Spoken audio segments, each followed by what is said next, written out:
Now, how many here have actually read Final Judgment? Okay. How many here have seen the movie JFK? Okay, that's a good starting point. Anytime I start off talking about the book, I like to get a handle on what people know about Kennedy assassination because, like I was telling somebody earlier today, I'm not a Kennedy assassination buff. I never have been.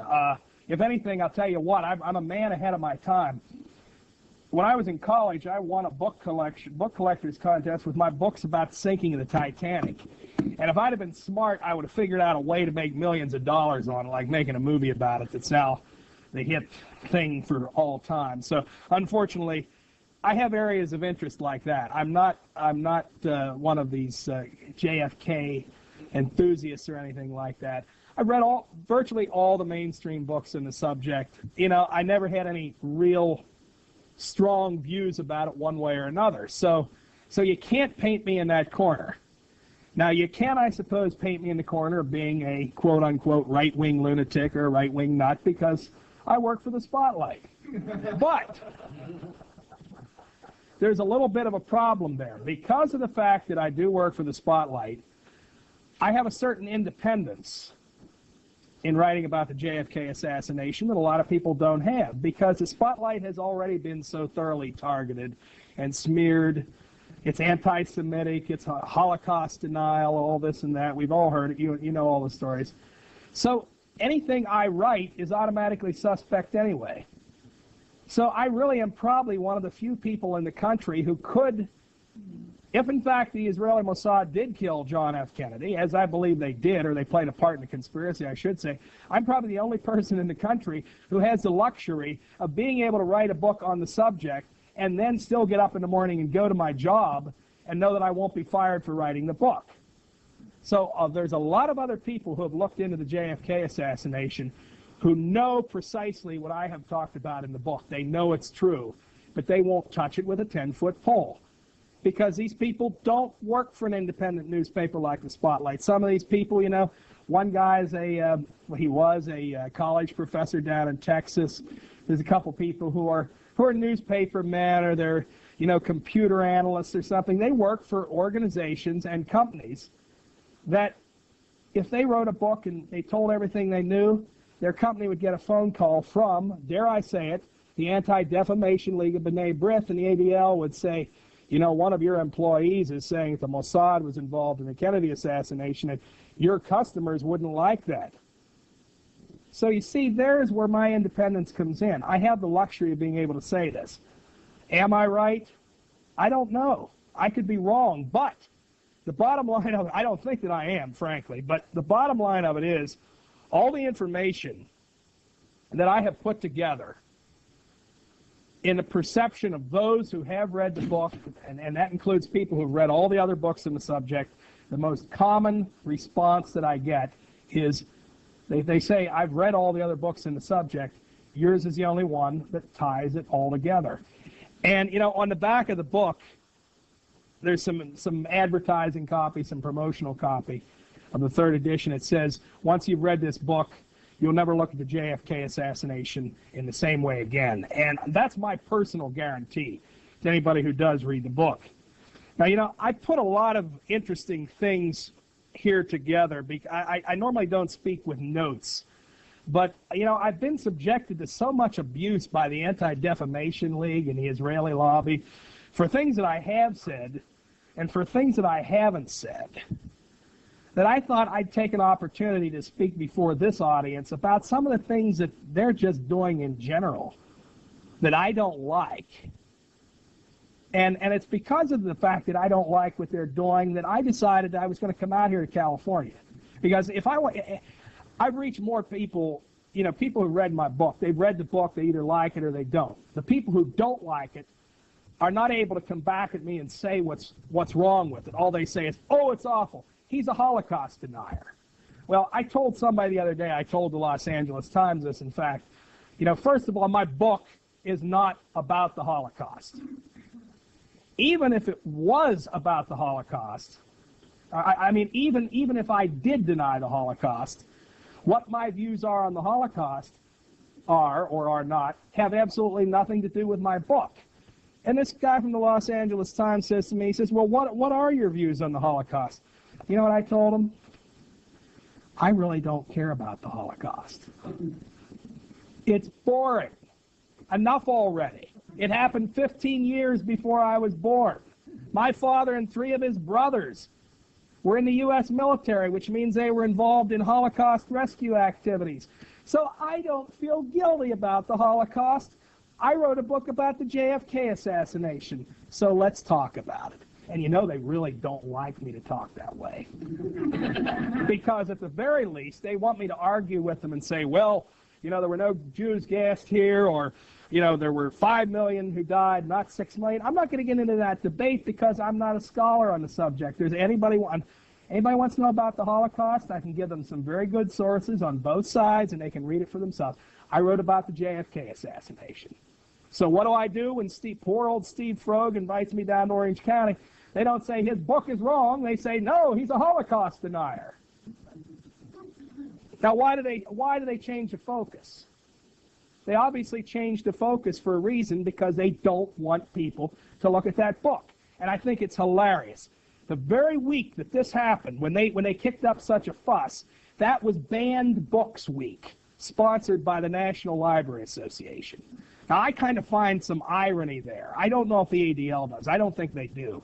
I don't credit the ADL with thinking like normal human beings, because the people who constitute that organization, it is a criminal organization. They're not like we are. They're not like anybody else, for that matter.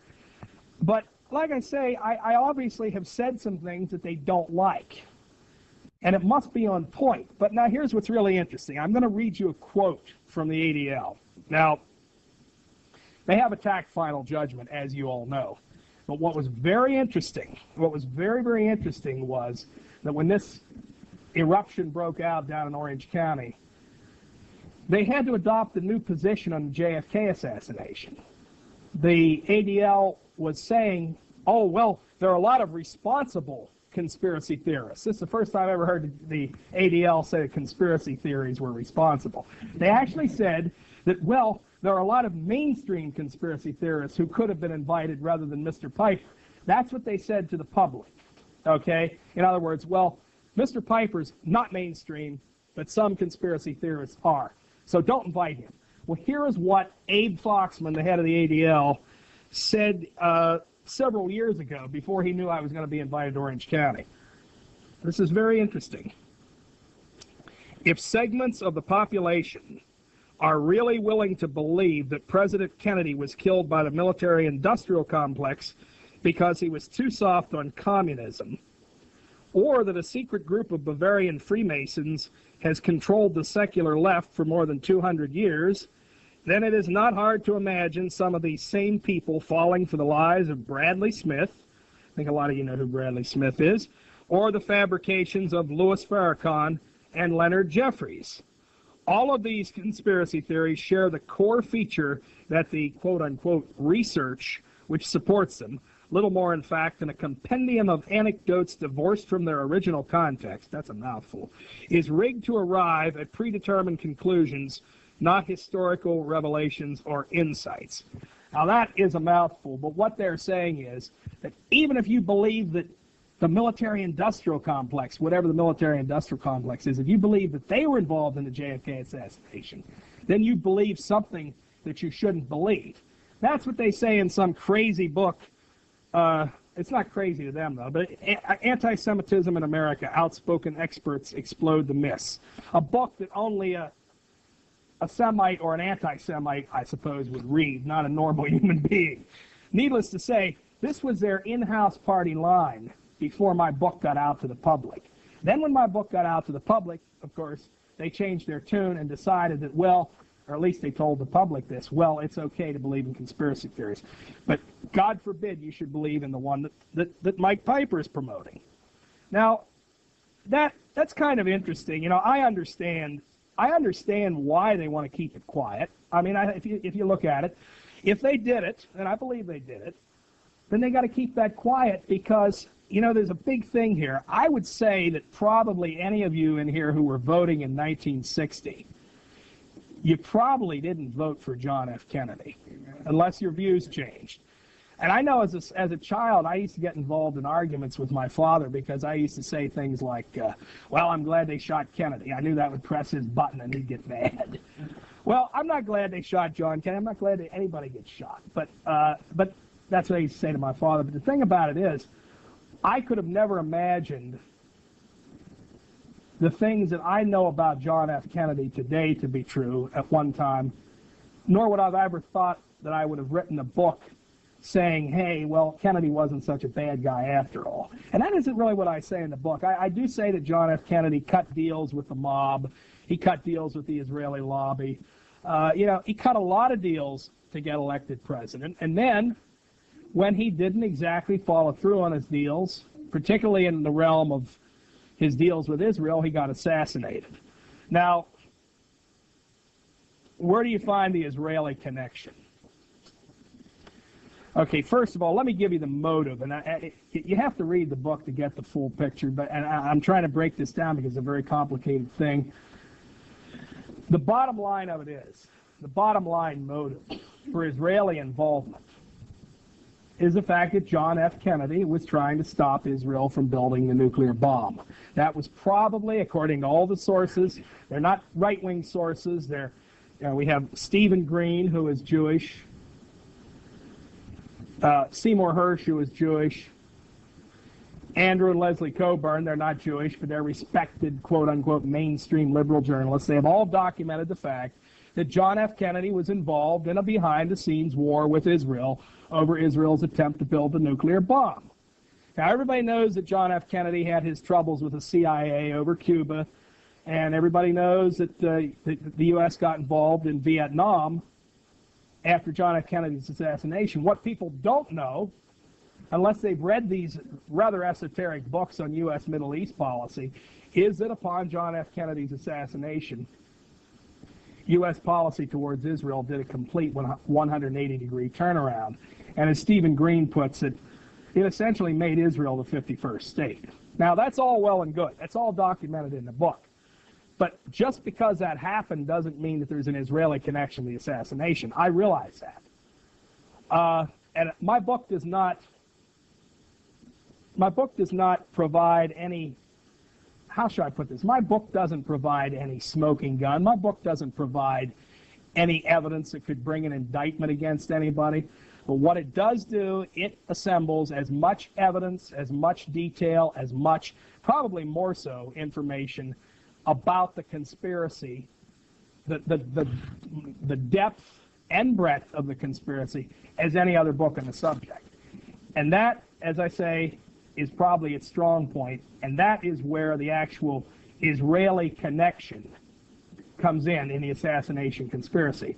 Now, much of my thesis is based around the role of Clay Shaw.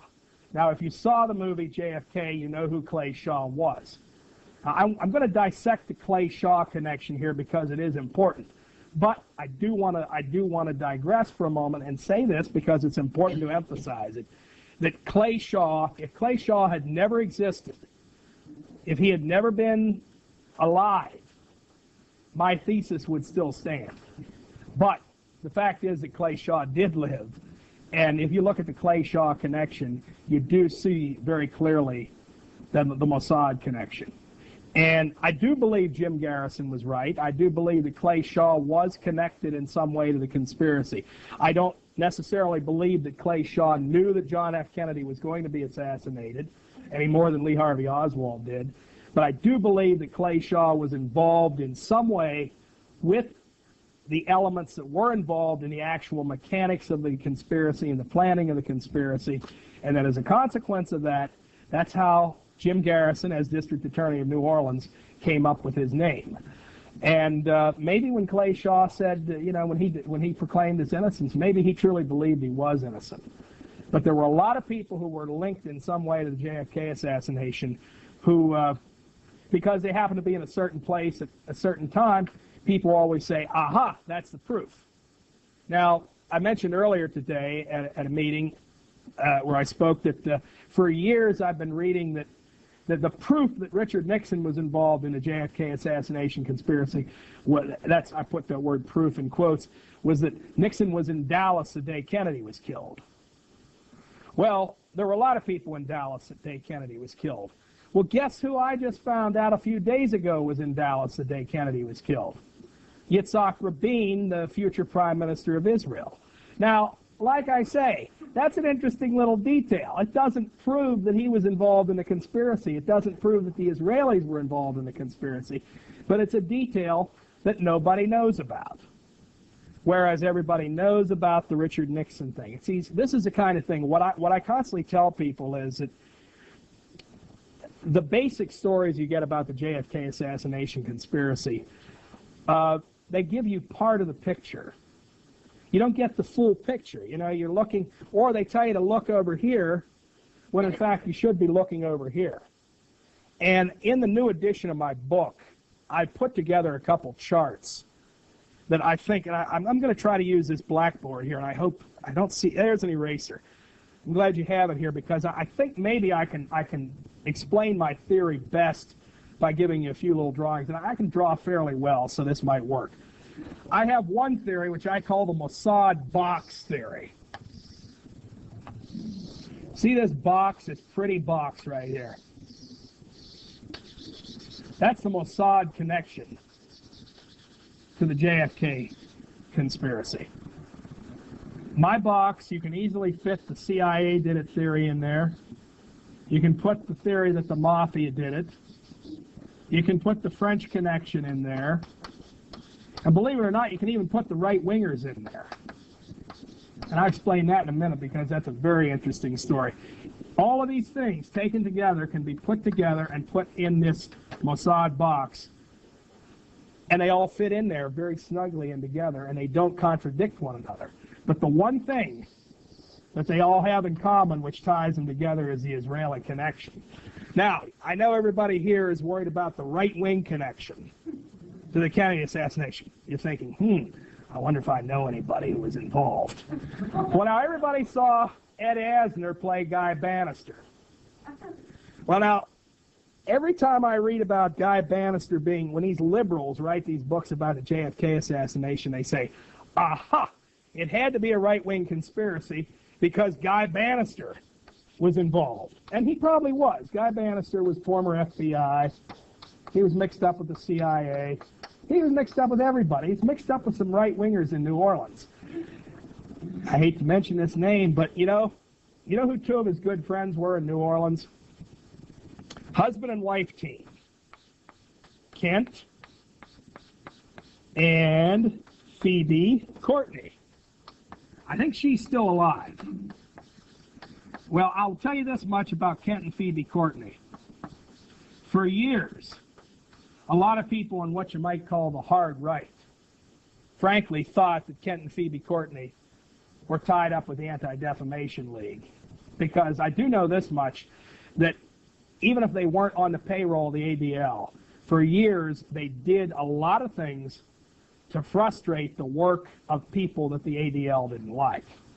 So if Guy Bannister was a right-winger, he was a Kent and Phoebe Courtney kind of right-winger. He wasn't our kind of right-winger, so to speak. Guy Bannister also had another interesting contact in New Orleans, and this guy was a right-winger, very, very anti-communist. And his name was B, that was his nickname, B. Botnick. You know who this right-winger was? He headed the ADL office in New Orleans.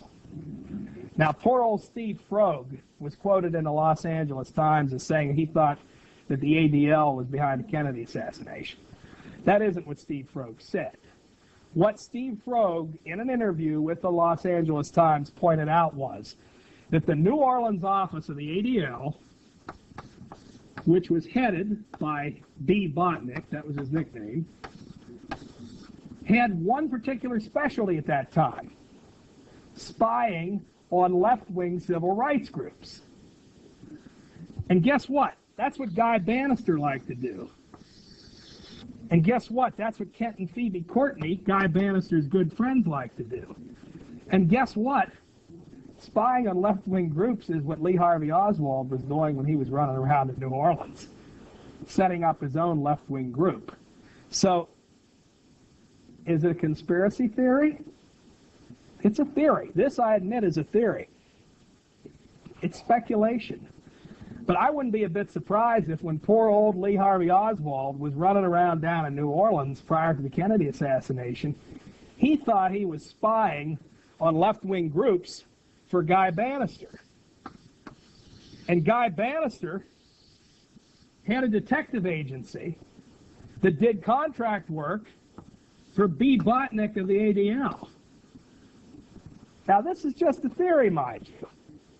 But bottom line of it is, if there were right-wingers like Guy Bannister and Kent and Phoebe Courtney, I don't think they were involved in the conspiracy. I'm not even sure he was involved in the conspiracy either, but they were associated with Oswald. The bottom line of it is, if the right wing, quote-unquote, was involved in the JFK assassination, the right-wingers who were involved were hooked up to this group right here. So that's just a little detail that I know when it's published in detail in my book, the 4th edition of the book, there's going to be a lot of people who are very upset. And there are going to be these left-wingers who have been promoting this theory for the right wing, that the right wing was behind it, because the right-wingers are all connected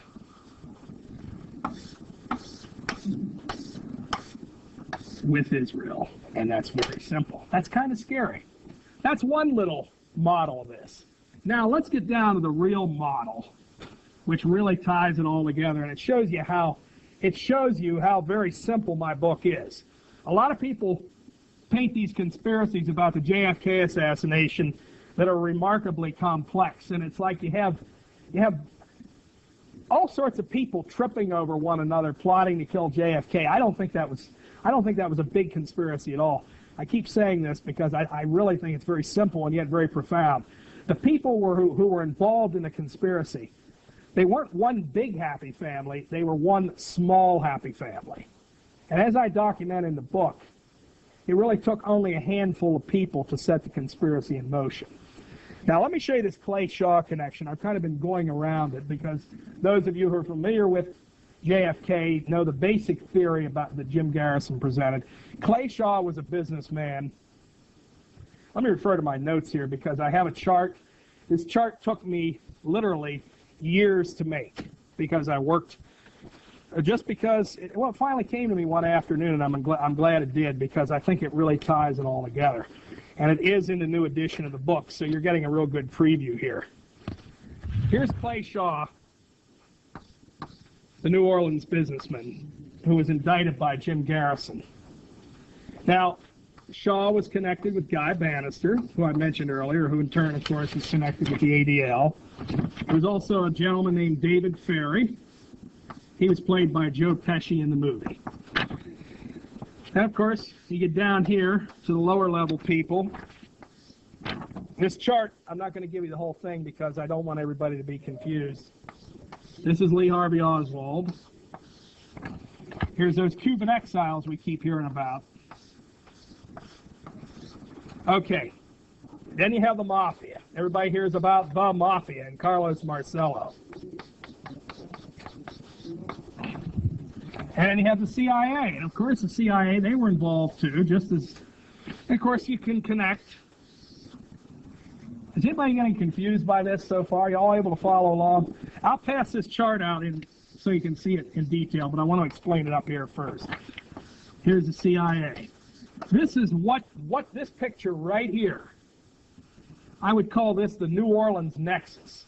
This is the standard basic conspiracy theory on a JFK assassination.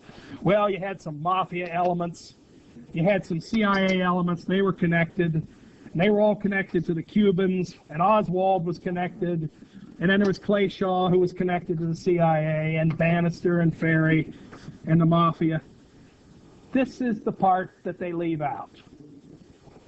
It's very simple, but this is why they have to leave it out. Clay-Shaw, Guy Bannister, and David Ferry were all jointly connected in their own fashion, but working together with a company based in Europe. I love this name. It's a great name. I wish I'd have thought of it myself. Called Permindex. Now, this company existed. This isn't a mythical company. Now, in the movie JFK, you see the character playing Jim Garrison confront Clay Shaw and say, well, you served on the board of a CIA front company called Permindex, and Clay Shaw says, oh, I'm going to sue. That's not true. Well, here's what Oliver Stone doesn't tell you about Permindex. The primary force behind Permindex was a guy named Tibor Rosenbaum.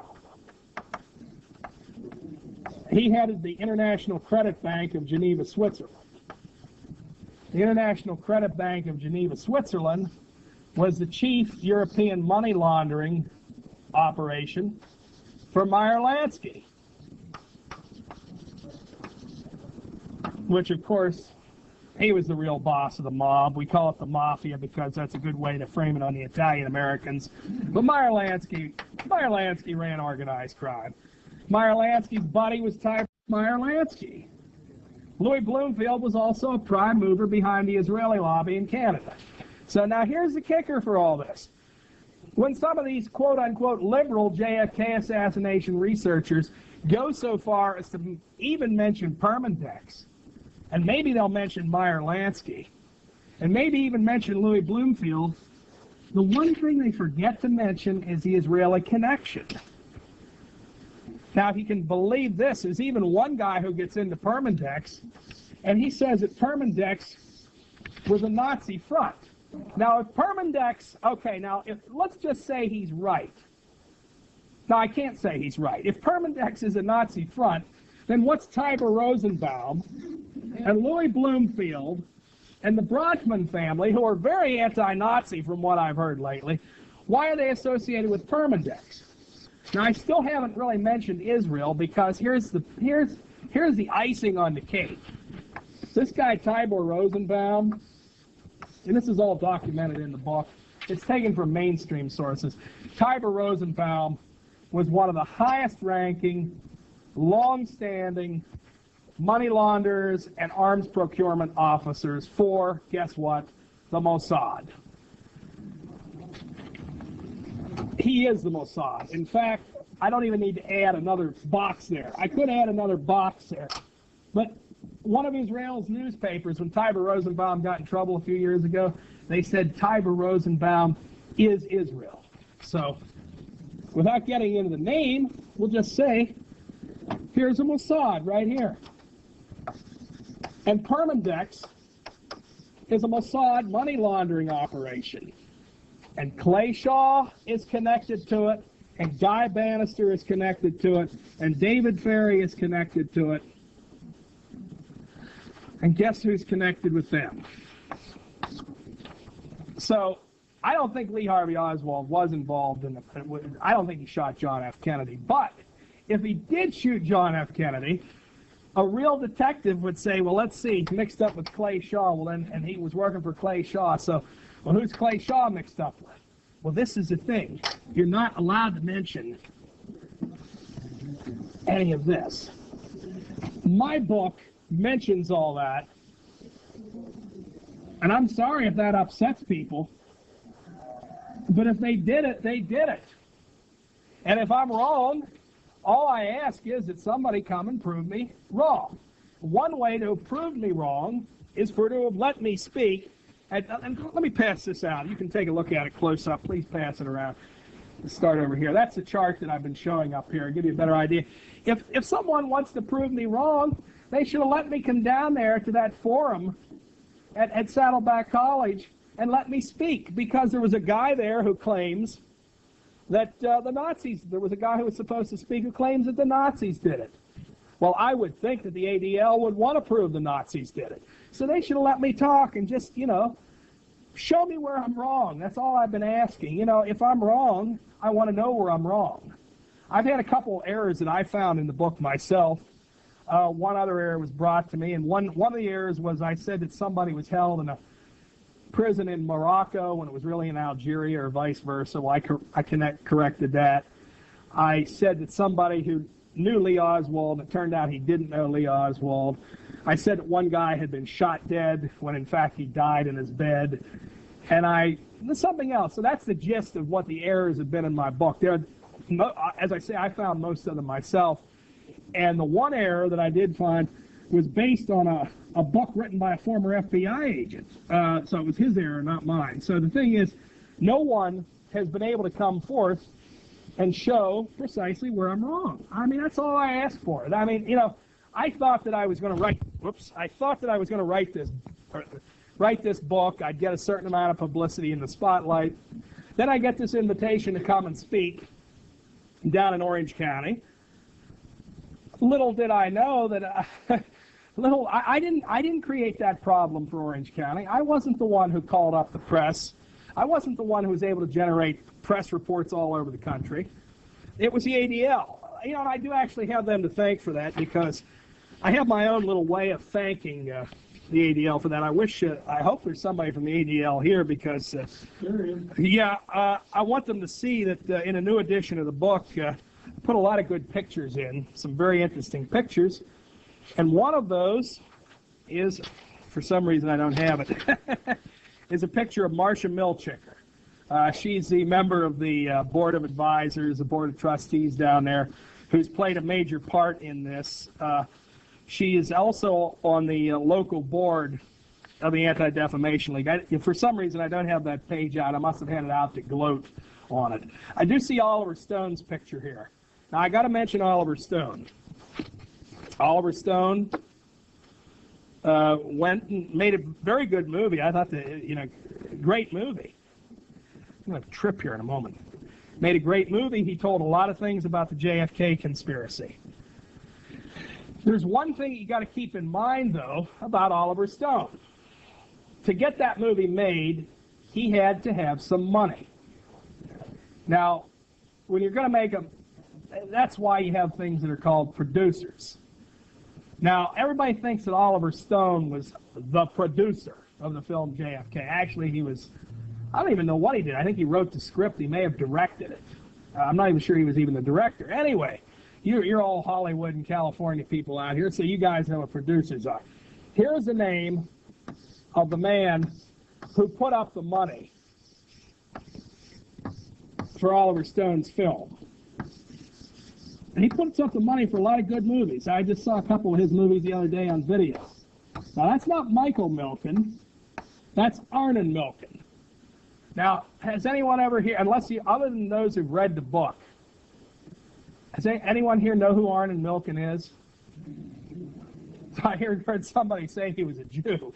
Yeah, I believe he is. And the reason why I believe he probably is because according to Alexander Coburn, writing in the Nation magazine, and as you know, the Nation is not a right-wing extremist publication, Arnon Milken, the man who financed JFK, is, quote, unquote, I love writing this stuff down, Israel's biggest arms dealer. That's a fact, my friends. This is the man who financed the final judgment, so to speak, by the major media on the JFK assassination. Israel's biggest arms dealer. And get a load of this. Guess what one of Arnon Milken's side dabblings is? Now, of course, he's a movie producer and Israel's biggest arms dealer, and he was also intimately involved in Israel's nuclear arms development. And as I think I mentioned to you earlier, it was Israel's nuclear arms development that was kind of the sticking point between John F. Kennedy and Israel. So I think you understand why Oliver Stone, with Arnon Milken's money, coming from Israel's arms dealing, and also connected to Israel's nuclear development, would probably not want to get in to the Israeli connection. I think. I mean, maybe I am a conspiracy theorist. I don't know. But like I say, these are just little facts. These are little facts, and I want people to look at them. I want people to see a pattern. It seems like everywhere I turned around when I was researching the Kennedy assassination, I kept finding these Israeli connections. I'll tell you the one that really entertains me, because it's the one that I found literally the day before the book was supposed to go to print. Now, I would not put the burden of writing a book and seeing it through to publication upon any nice person, because it's a lot of work. And when Russ knows, I know that. When you have a manuscript in your hands, you know, and you've got it all typeset and everything, you know, and you're ready to roll with it, you know, you want it to be done. Well, the day before Final Judgment was to go to press, I saw something and I said, oh my God, I got to put this in the book. I have to put it in the book. Maybe you won't find this as significant as I do, but to me at the time it was very significant, and it still is. When Jim Garrison, and I found this detail right before the book was supposed to go to press. There's one thing, bear with me. When Jim Garrison started investigating the JFK assassination, he knew nothing about Clay Shaw. He saw that, if those of you who saw the movie know that it was a process, a long process for him before Clay Shaw's name, or figured out who Clay Shaw was. Well, before he'd gotten to Clay Shaw, before he had any inkling of who Clay Shaw was, he got a visit from a wealthy businessman named John King. Now, John King has been written about, and this has been written about in books about Garrison by liberals who like what Garrison did. And they say, oh, John King, who was connected to Richard Nixon and connected to the Republican Party, came to visit Jim Garrison and tried to frustrate his investigation. That's a fact. King came down there and said, Mr. Garrison, you're very close. And there's a lot of people who would prefer that you would stop this investigation. We would appreciate it if you would. Please, Mr. Garrison. He offered him a judgeship. Jim Garrison said, see the door. Now, like I say, all our liberal friends who are so determined to find out who killed John F. Kennedy, so determined that they don't want to look at anything I have to say, they keep saying John King was this Republican conservative. He probably was. Maybe he was a Republican. Maybe he did know Richard Nixon. Richard Nixon knew a lot of people. But you know what's even more significant? Here's John King. He's American. You know who John King's business partner was? I hate to tell you this. I really hate to tell you this. Bernie Kornfeld of iOS. I hear a lot of laughing. They know who a lot of people know who Bernie Kornfeld is. But see, here's the thing about Bernie Kornfeld. Oh, yes, he's Jewish. Yeah, he's Jewish. But Bernie Kornfeld. I'm sorry, what? Well, you're getting closer. Bernie Kornfeld. Yeah, they got him for stocks, right? Bernie Kornfeld at this same time was Tybor Rosenbaum's frontman. Kornfeld's operation, iOS, was basically a subsidiary of, guess what? Permindex. And this is before Clay Shaw's name had ever been brought up. So Tybor Rosenbaum's man, Bernie Kornfeld, sent his business partner, John King, to see Jim Garrison. Well, the thing is, I'd heard about John King for years, but the day before the book was supposed to go to press, I just happened to be looking through an old newsletter, actually published by Willis Carto, my boss, published back in the early 1970s. And he just happened, he didn't write it himself, but one of his reporters happened to mention the connection between John King and Bernie Kornfeld and Tybor Rosenbaum. So my point of telling you that story is that I only discovered that the day before the book went to press, so I had to change a page in the book and put it in there. But it's little details like that, that in seemingly the most insignificant places, keep pointing to an Israeli connection, or maybe I should say the Israeli connection. I've talked for quite a while here, and I've really, I could go on and on. I've touched on, I think probably if none of you ever read my book, I think I probably laid a few things out here that will make you think, that give you a new perspective on the whole thing. I'll be looking forward to any questions you might have. I will close with something which is totally unrelated, but I took some pictures here in Washington the other day of something that I guess it is related. And I thought, well, I'm going to have to get this picture enlarged because I knew I was coming here to Joe's meeting, and I thought this is just, it looks like a placemat because I had it laminated. But this really says a lot about where the power and the influence is in Washington, D.C.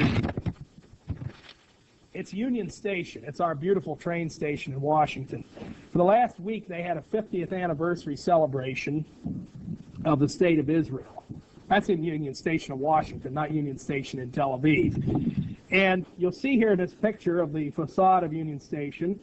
You see the American flag hanging here, and you see the Israeli flag hanging here. Note they're both hung at the same level and both the same size, and it's really hard to tell whether you're in Washington or Tel Aviv.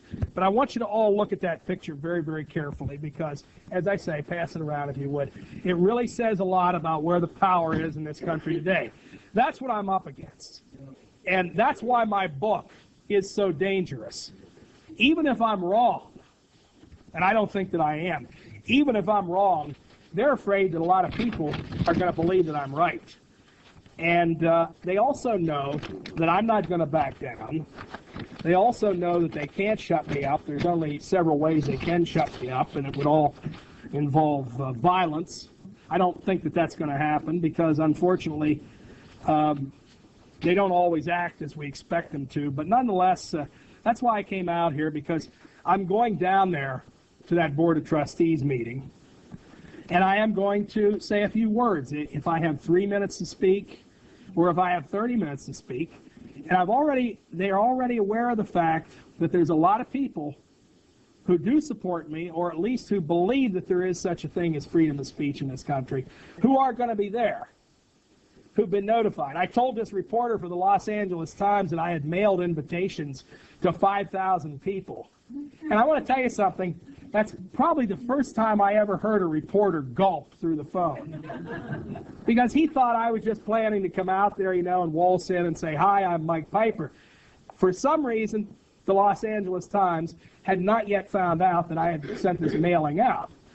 So all of a sudden they realized that there are voters, people who vote in Orange County. I don't know if votes really count anymore, but a lot of people have that perception that they do.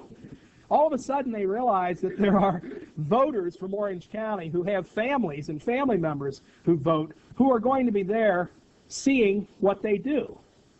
Now, they've known before, Joe and some of the other guys are down there, but hearing that figure, 5,000, they don't think 5,000 people are going to show up. But, politicians do kind of tread lightly when the voters speak. Sometimes it doesn't always seem that way. But all they've been hearing is from the ADL. Now they get to hear personally from me, and hopefully from you, and hopefully from all of us together. So if you can make it down there, I hope you will be down there. And it's not for me, and it's not for my book. It is for the First Amendment. It is for freedom of speech, and it is for America. And that's what they really don't like. So thank you for coming here tonight. Thanks to Joe and Dee. Thank you for your patience. I hope my charts didn't confuse you. I hope they enlightened you, and I'll be glad to answer any questions during our question and answer session. And I'm sorry I didn't get to show you all my other fun stuff. But thank you.